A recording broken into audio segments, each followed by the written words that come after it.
What does a guy got to do on approaching a girl? There literally are an infinite number of ways that you could seduce as a man. Who knows women better than a woman? Women tend to leave out the most important part. Status is so opaque. That will work with some people, but it will not work for a lot of people. A man cares more about a woman's appearance than a woman cares about a man's appearance.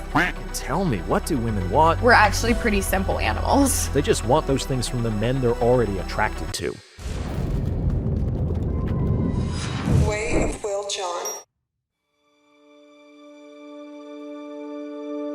Would you rather have men getting their advice on how to be successful with women from women or from men? I think that men should listen to other men who have been successful in that domain if they want to learn as a man how to be successful with women. That's not to say that women can't or don't provide useful information. I think that we should, on the whole, collectively move away from dismissing or accepting information based on the identity of the person who provides it, and be willing to listen with an open mind and to see if this checks out against our own experience, like a scientist. And if it works, keep it, and if it doesn't work, throw it out and keep moving forward. But to not necessarily write off someone completely just because she's a woman or he's a man. The main liability with, in my opinion, receiving dating advice from women, especially that's targeted towards men, is that women tend to leave out the most important part. I made an episode about this. It's called The Part That Women Leave Out. All men at some point in their lives, when they're frustrated about their success with dating, they go to their mom, they go to their sister, they go to their female friends, they go to their aunts, and they say, just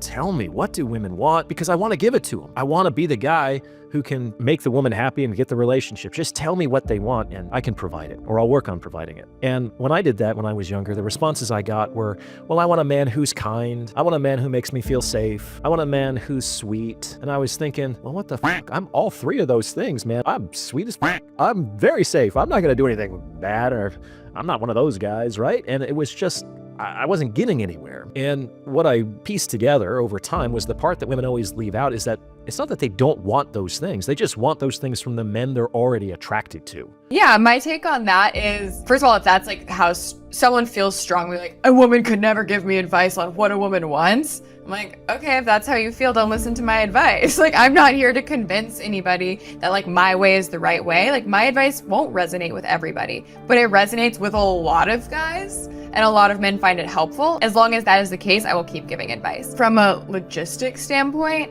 I just think it's kind of crazy that would be the mindset, because who knows women better than a woman? But, you know, you're never gonna please everybody. Fame would work on a lot of people. There's nothing that works on everybody. I made an episode about this recently. It's called You Can't Get There the Same Way Twice, where I talk about success being a moving castle, that you can have repeat success. Teams win back-to-back championships. People have bestsellers as sophomore submissions. If you try to repeat what worked the first time around, it's not going to get you the exact same results, because success is a castle that's moved. That pathway is no longer leading to the castle because the castle has wandered somewhere else. This is why the best advice is generally very vague and has to do with general principles, because the more specific you get, if you just say, well, what you do is you go up to a girl, you look her in the eye and go, hey, that will work with some people, but it will not work for a lot of people. So the more specific you get, the less likely that any tactic is going to work on a population level, and people are going to think you're full of shit. Though they're not going to stop shelling out money to gurus that promise that if you just follow this script, if you just follow this template, you too will have crazy optionality and millions of dollars in 6 months. Because look, it happened to me. Well, yeah, that's one way to do it, but like, even if that person tried to recreate that success now, it wouldn't work quite the same way, because the platforms have changed, the algorithms have shifted, the current market has altered, there's more competition potentially. Nothing is replicable. Status is so opaque. Like, what does this really mean? I know girls want high status guys, so I break it down into actually 7 categories that you can better understand, and then so you can understand the levers to pull to show your high status. But just as like a little bit of like an overview there, because we don't have time for my full lesson, there are a few things that make up somebody who's high status. Confidence is one. Boundaries, respect. So do you respect yourself? Do you respect other people? Do you have boundaries with other people? This means not bending over backwards for some girl you barely know. So if she's jerking you around, canceling your date, you're not gonna, accommodate this stranger just because she's beautiful. Set a boundary and stick to it. That's also showing that you respect yourself. and that you're confident enough, you know you're a catch, and there's plenty of women out there who will see it. So not getting hung up on any one woman, another way to demonstrate high status. I feel like guys put so much emphasis on what a woman's appearance is. I guarantee a man cares more about a woman's appearance than a woman cares about a man's appearance, for the most part. And you can actually trace this back to evolutionary biology. When you think about it from a mating standpoint, men can see a lot of what they need to know about a woman and if they would want to mate with her just by appearance. Does she, are the signs pointing to her being fertile, of the right age? You know, even things like health, like shiny hair, good oral hygiene, these are things that make somebody attractive even in the modern age, but they're actually also pointing to, okay, this would be a good person to reproduce with. Are they in good physical shape? That sort of thing. Where a woman needs to know a lot more in order for a man to be a good mate. Because if she mates with a man who, you know, she's pregnant and then he leaves her high and dry, she is then left saddled with the burden of offspring for the foreseeable future. So she needs to get to know a man, you know, and is he going to be a good provider for her and potential offspring before she can decide, okay, this would be a good mate. And that's obviously oversimplified, but if you think about it in literally caveman terms, it honestly makes a lot of sense. In modern times, we have so much more to consider with social media and how we communicate, which is why I think people are struggling with dating. But when you take it down to the base, like the bare bones, we're actually pretty simple animals. What does a guy got to do on approaching a girl? What does it look like? What should he be doing and focusing on? I think Casanova had around 120 lovers, which would probably just put him in the top 2% of men by today's standards. So he did very well for himself, but there are guys out there that have much higher numbers than that. Casanova was limited by the mores of his time, and he really did have to spend a lot of time, be physically present with the women. It's very easy to seduce on scale with social media and technology. But this is what I want to say about this, Will, is that excellent book, Robert Greene's Seduction. And he talks about that there are archetypes to seducers. I think it's really important because there literally are an infinite number of ways that you could seduce as a man, but we can say that they tend to group together into several identifiable constructs, and certain constructs will be better matches for the individuals involved. This kind of segues into game. I should probably do an episode about this. Like, there's several ways that guys can seduce women. One is to be kind of like fun and the party guy. Another one could be totally like stone cold, the thug kind of a thing. In fact, that would not look good on me.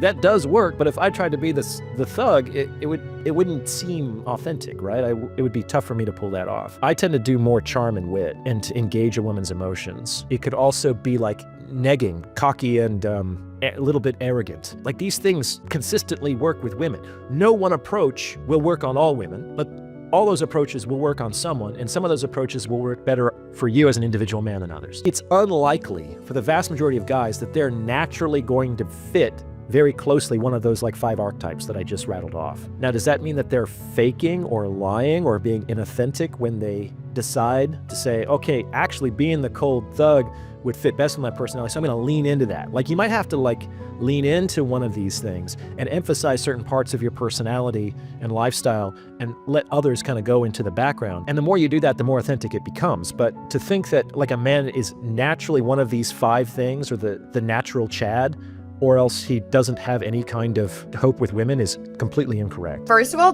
what you need to focus on is the location that you are approaching. Something that a lot of guys get wrong is thinking that bars and clubs are the only places to meet and approach women, where if that's the only places you're leveraging to meet women, you're gonna miss out on meeting a whole lot of women, awesome women, who just don't hang out at bars and clubs. Also, the fact that something on the street, you see a woman on the street, you see a woman at the grocery store, you see her in a bar in a club, that actually doesn't mean you have anything in common with her, except you both grocery shop, you both are standing at this club. It doesn't indicate that you have shared values, it doesn't indicate that you have shared interests, hobbies, something to connect over. So the first thing to give yourself a leg up is start approaching and talking to women in places where you have a built-in commonality. Yoga, a bookstore. It could be you take an interest class, a guest speaker, a book club, something where you already know you both like this thing. It also helps establish trust. You're not just some random person. Okay, you also belong to her gym, or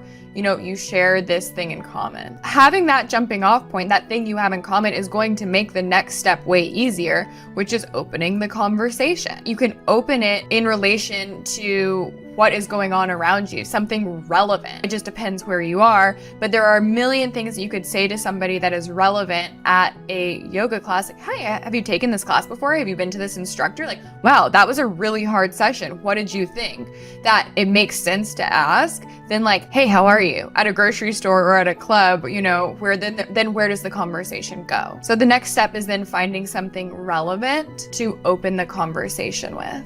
A lot of the guys I work with, something we work on is approaching women and meeting more people in real life. And that can be really challenging at first, especially if you're shy or it's something you haven't done before. So having a sort of like template of something you can say is really helpful. But in general, if you are memorizing scripts or somebody else's lines, it is much more likely to come off inauthentic. Anything you're saying to a woman is ideally in your own words, is coming from a place of authenticity, because women have a sixth sense for BS. I say this all the time, like it's just the way it is. They can sense it even subconsciously. So it might not be like this woman's like, that felt inauthentic in her mind, but she's just like turned off, or she doesn't feel like the connection. And that is what it comes down to, is the man not being authentic.